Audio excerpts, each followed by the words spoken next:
Are you struggling with your Monstera? Are the leaves turning yellow? Are there no fenestrations? Are your leaves downsizing? Does your Monstera look sad? Or are you someone who is wanting to turn their Monstera into a living giant, just like me? Now, if you are one of these, you are in the right place. Today, I'm going to reveal my secrets to turn your Monstera deliciosa into a luscious giant. So let's dive right in.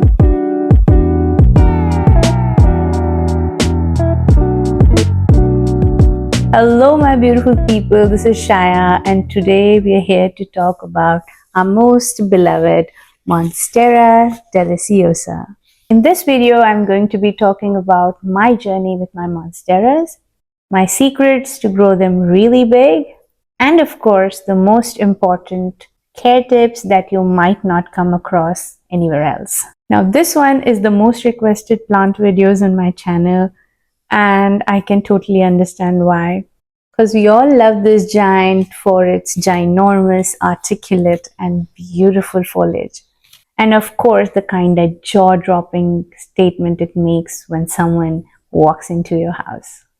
Monsteras are one of the most popular houseplants in the world, but the lesser known fact, and in fact the very reason why it is called Monstera deliciosa, is that it produces the most delicious and exotic fruit on this planet. It tastes like an amazing blend of banana, mango, and pineapple, all together stuffed in one fruit.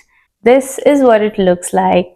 Monstera deliciosa literally means delicious monstrosity. Now, these giants are found across all the tropical rainforests in the world. They're epiphytic aroids, which means that in their natural habitat, they grow on forest floors or tree trunks. In the wild, the leaf size can actually grow up to 3 to 4 feet in length and across. It might not grow as big when grown indoors, but it can certainly attain a leaf size of 2 to 3 feet in length and across when given the right care and the best growing conditions. Monsteras are the very reason why I got into plants in the first place. So the first Monstera that I ever bought was a rescue plant, which I bought when I was staying in Iowa. You might know her. Her name is Mega. This is what she looks like. Now, Mega is around 3.5 years old now. And the second one was Giga that you all know. Giga is my biggest Monstera baby. She's right here. Now, she is so big and so lush because of all the experiment that failed and succeeded on Mega. So Giga is basically a product of well-educated plant parent, while Mega is all about trial and error. Now, all these plants that I'm going to be showing are propagated from Giga and Mega. So let's just take them out. The first one in line is baby Giga. You might have seen her on my page before. Now these were the juvenile cuttings from Giga's pot. So I planted them separately. And as I trained her to take direct sun right from the start, she matured pretty quickly and she has even started to give out secondary fenestration in a period of 1.5 years. So that's how important light is. Isn't she beautiful? This is what she looked like in March 2023 and this is what she looks like today. Now this one right here is Mega Junior. So this is basically a top cutting of Mega and you can see how big the leaf size is. It's probably a foot long. This is the biggest leaf that she has pushed out by far. And the next leaf I think is hopefully going to have secondary fenestrations on it. Now she is growing in leca, so I'd like to show you what's going down there in the pot. So this is what she looks like. She has already outgrown the pot. but I'm going to keep it like that because it still has a lot of room to grow new roots.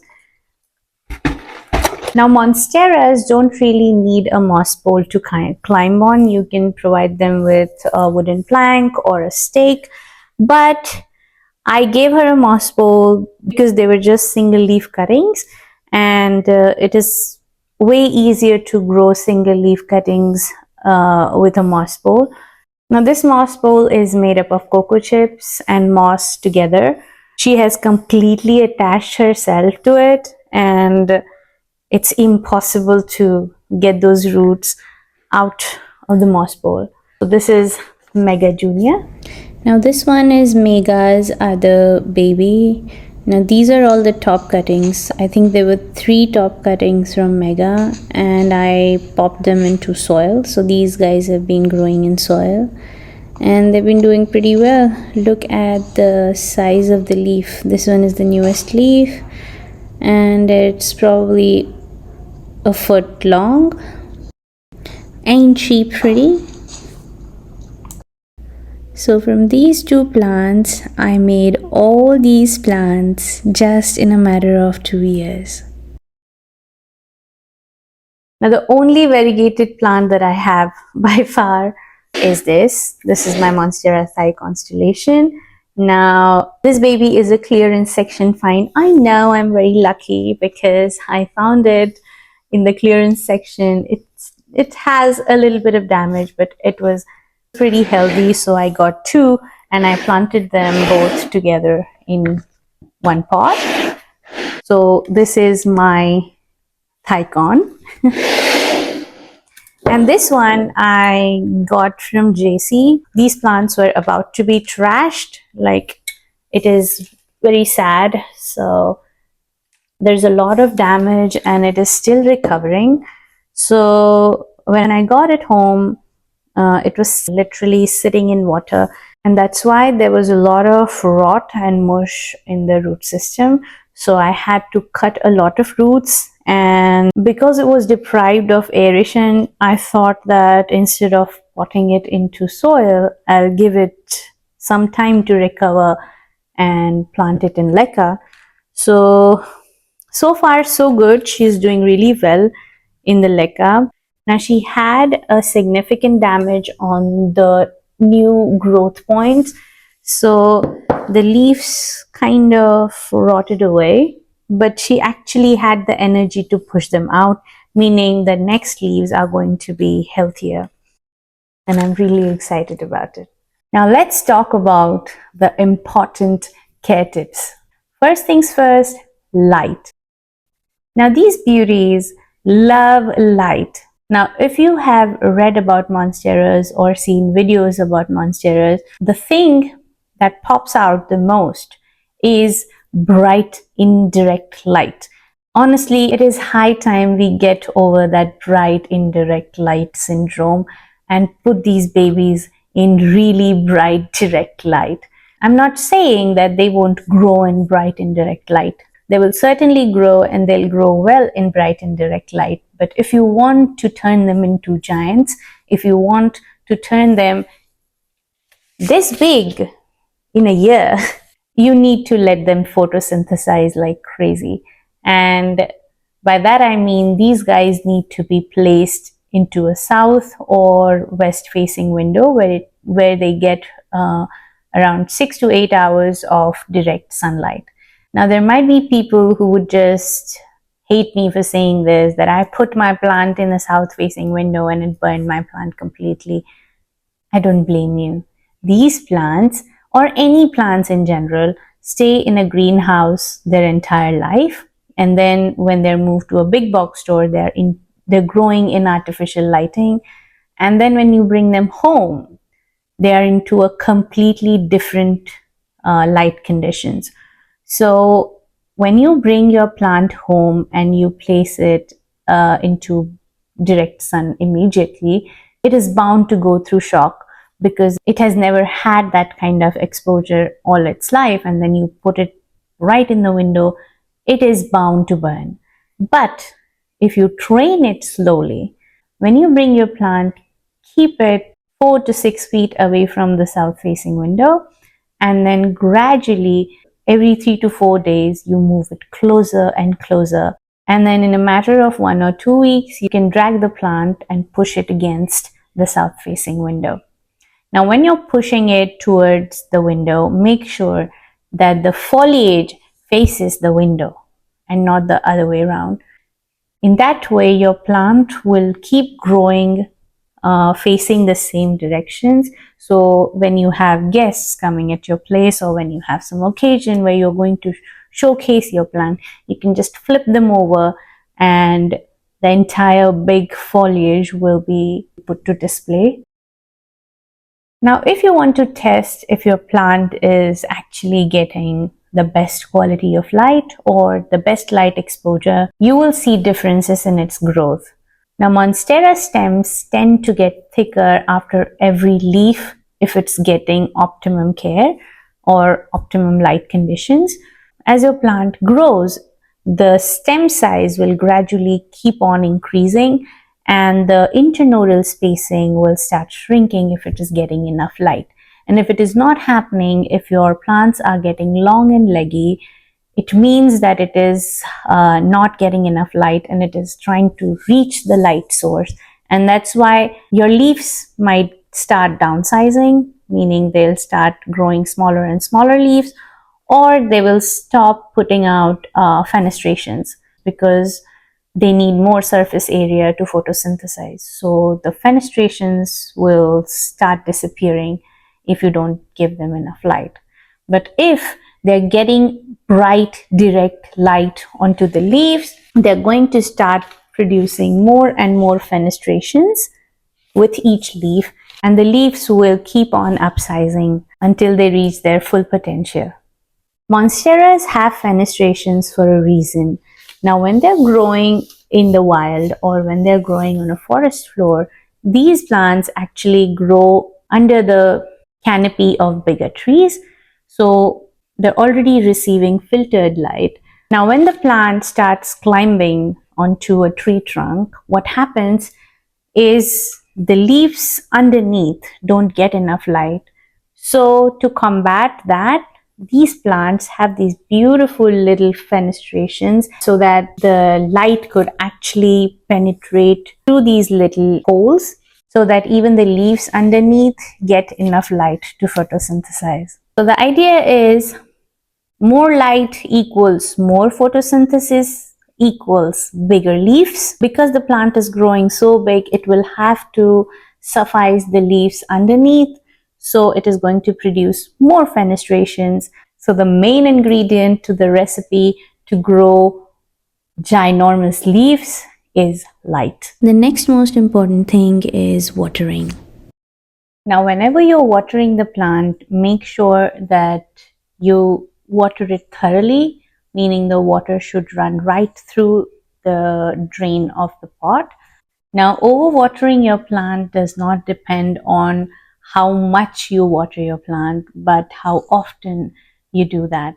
Never ever put any of your plants on a watering schedule, because watering needs differ widely based on the size of the pot, the size of the plant, exposure to light, exposure to the air, humidity, and of course the season cycle. So the simple solution to this is always ensure that the soil is completely dry in between waterings. Now the next most important thing is soil. Now these are aeroids, meaning they grow on the forest floor. So the basic rooting medium for these plants is dead leaves, tree bark, rotting forest floor materials. So these guys love to grow into a very aerated, very chunky soil mix. By that I mean your soil should be very well draining. So whatever you water, the water should run right off the plant immediately. This will ensure that the plant does not sit in the water and cause root rot. I make my own soil mix, which looks like this. It is very chunky. I use pine bark, cocoa chips, vermiculite, perlite, a little bit of regular potting mix, and slow release fertilizer. Now you can even add bone meal or forest floor waste, dried leaves into the mix. It works just fine. Sometimes I even add some eggshells that has a lot of phosphorus in it, and plants love it. So I just sun dry some eggshells and then crush them into the potting mix. I even add the dead leaves from my garden. So whatever dead leaves fall from the trees, I collect it and I put it in the potting mix. This kind of soil actually mimics the forest floor in which they thrive in the wild. Now, the next most important thing is fertilizing. Now, if you have plants that are growing indoors into a pot, your plants definitely need fertilizing. Now, as far as I am concerned, I fertilize my plants with a slow release fertilizer that I use for every repotting. That is probably once every 6 months or a year. So I only use this while I'm repotting my plants. So this slow release fertilizer comes in a form of granules. They come in granules like this. Now these granules keep on releasing plant food with every watering that you give them. So this is the one that I use for every repotting. Next one is my favorite, growth technology foliage focus. Now this guy is expensive and I use it on very selective plants. I use it on my Monsteras, I use it on my Alocasias, and I use it for my philodendrons. So I don't use it for the other house plants. So I follow the package directions and I use it according to it. And the most generic and the fertilizer that I use for all my house plants with every watering is Super Thrive Foliage Pro. Now this is way cheaper than GT Foliage Focus, but it's cheap and it does the job just right. So I use Super Thrive for all my plants and Foliage Focus for foliage focused plants, meaning all my aeroids. Now I fertilize my plants with almost every watering. So only during winters I kind of go down with fertilizing because that's not the growing season. But in summers, yes, I water them with every watering. So that's about fertilizing. And that's exactly how you take care of your Monsteras and turn them into these beautiful, luscious giants. If you like this video, please give it a thumbs up and hit that like button. And if you are someone who loves plants, arts, and dance, please subscribe to my channel and join my tribe on Instagram. Hope you have a wonderful rest of the day and I'll see you in the next video. Bye-bye.